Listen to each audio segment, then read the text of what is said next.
ये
है इसके बी के दूसरे की चाल।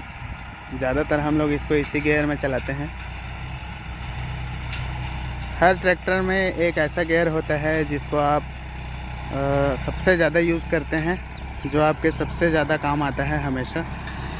हमारे नोवो में हम लोग सबसे ज़्यादा मीडियम के पहले, मीडियम के दूसरे और हाई के पहले का यूज़ करते हैं। अगर लोड कम हो तो पहले के हाई में ट्रैक्टर ज़्यादातर जगहों पर काम कर देता है, ख़ास करके ट्रॉली वगैरह के काम में। और मीडियम के दूसरे और पहले में हम लोग गर्मी के समय में मीडियम के पहले में काफ़ी जगहों पर उसको चलाते हैं, और इस तरीके की कंडीशन में मीडियम के दूसरे में। और इसमें 5310 में बी का दूसरा गियर सबसे ज़्यादा काम आता है। सी के पहले में भी स्पीड अच्छी है काफ़ी सारे कामों के लिए, पर परेशानी उसमें वही है कि आप जब रिवर्स करेंगे ट्रैक्टर को तो स्पीड बहुत ज़्यादा बढ़ जाती है, तो कुछ जगहों पर कुछ इम्प्लीमेंट्स के साथ में फिर पॉसिबल नहीं हो पाता है। इसके कारण सी के पहले में हम लोग बहुत ज़्यादा नहीं चलाते हैं इसको, पर बी का दूसरा और बी का पहला इसका सबसे ज़्यादा यूज़ होता है। डी इसमें कभी कभी ही आपको लगाना पड़ेगा, ख़ास करके गांव में, खेतों में, गांव की गलियों में आपको डी की कोई ज़रूरत ही नहीं है। हम लोग उसका यूज़ करते ही नहीं है, वो सिर्फ़ और सिर्फ सड़क पर आप चलाएंगे इसको तो यूज़ होता है। और उसमें स्पीड में हर गियर में इतना ज़्यादा अंतर है कि ट्रैक्टर को मेंटेन करना भी काफ़ी मुश्किल होने लगता है कई बार। मतलब चलाने के लिए तो आप सभी गियरों में हर जगह पर चला सकते हैं, चलाने वाले पता नहीं कैसे कैसे चलाते हैं ट्रैक्टरों को, लेकिन आइडियल कंडीशन में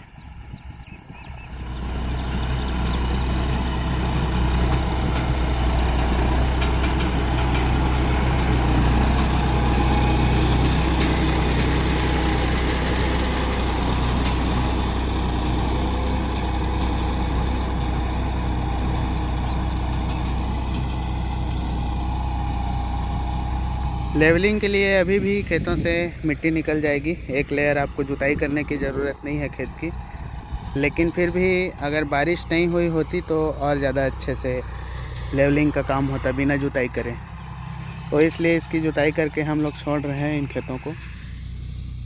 ये है इसकी गहराई। मुझे अभी यहाँ से नहीं पता कि ट्रैक्टर के दोनों लीवर डाउन है या नहीं, लेकिन इसमें गहराई लेना बहुत मुश्किल है हमारे इस वाले कल्टीवेटर में।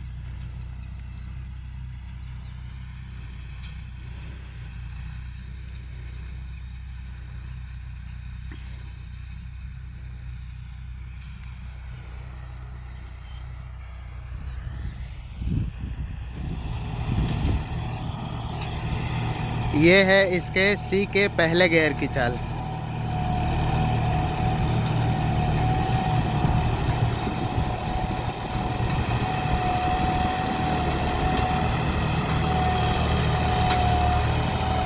लगभग 1400 आरपीएम के आसपास पर। बी के दूसरे गियर के आसपास की ही इसमें चाल मिलती है। हमारे नोवो के पहले के हाई से मिलती जुलती ही है इसकी चाल।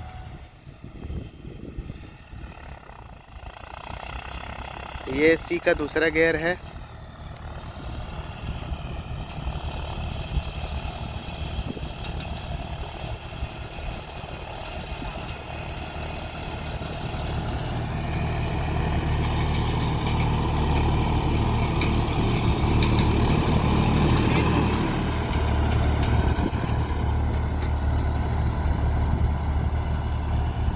अब आप लोग देख सकते हैं ब्लेड लगने के बाद ट्रैक्टर को सही लाइन में रखना, सीधी लाइन में रखना उतना मुश्किल नहीं है। अब उसके लिए साइड ब्रेक की भी बहुत ज़्यादा ज़रूरत पड़ती नहीं है और ट्रैक्टर खुद से डायरेक्शन चेंज नहीं कर रहा है। अब साइड ब्रेक से ट्रैक्टर को हम लोग चलाते हैं, सभी किसान चलाते हैं, लेकिन वो कोई परमानेंट सोल्यूशन होता नहीं है, क्योंकि बहुत बार ट्रैक्टर खुद इम्प्लीमेंट को ही बहुत मुश्किल से खींच पाता है और अगर आप एक ब्रेक पर पाँव रख देते हैं तो फिर हमेशा वो काम नहीं करता है डायरेक्शन चेंज करने के लिए। हम लोग इसको अभी प्लाऊ पर चला रहे थे तो साइड ब्रेक वाली टेक्निक काम नहीं कर रही थी जब इसमें ब्लेड नहीं लगा था तब,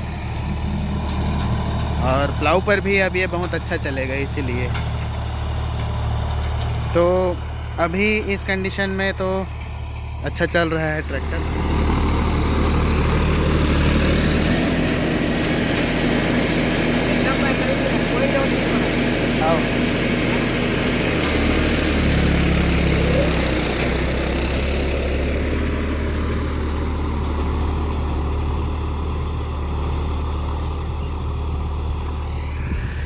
ये ट्रैक्टर वेट पे बहुत हल्का है, मैं कई बार आप लोगों से बता चुका हूँ इसके बारे में आप लोगों को। तो इसके कारण जैसे जैसे थोड़ी सी गीली होती जाती है मिट्टी और नमी वाला मौसम आता जाता है, ये बहुत अच्छा परफॉर्म करता है। तो हर ट्रैक्टर के डिज़ाइन का कहीं ना कहीं पर कोई ना कोई एडवांटेज मिलता है, इसीलिए पडलिंग स्पेशल जो ट्रैक्टर होते हैं उनका वेट कम से कम रखने का प्रयास करती हैं कंपनियां। आप लोगों ने अभी देखा होगा सोलिस यानमार ने जो YM सीरीज़ लॉन्च की है वो भी पडलिंग स्पेशल ट्रैक्टर ही है। और जापान में भी आप लोग देखिएगा वहाँ पर, क्योंकि ट्रैक्टरों से ही अब सभी तरीके के काम होते हैं, तो पडलिंग के लिए वहाँ पर भी जितने ट्रैक्टर यूज़ होते हैं मित्सुबिशी के या कुबोटा के, वो सब भी लाइट वेट ट्रैक्टर ही होते हैं।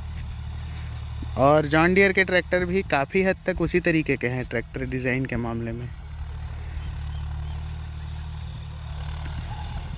इसलिए इस तरीके की परिस्थितियों में अच्छा परफॉर्म करते हैं। इनके वेट में जो कमी है वो किसी भी तरीके की परेशानी उसके कारण नहीं होती है।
ये है डी का पहला गियर।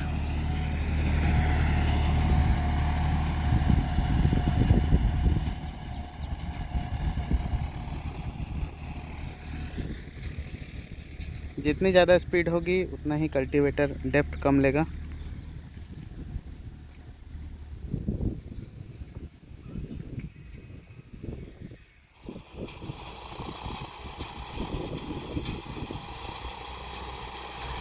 इस वाले राउंड में आप देख सकते हैं छोटे गियर में कम स्पीड वाले गियर में चलाने पर कल्टीवेटर थोड़ी सी गहराई ज़्यादा ले रहा है।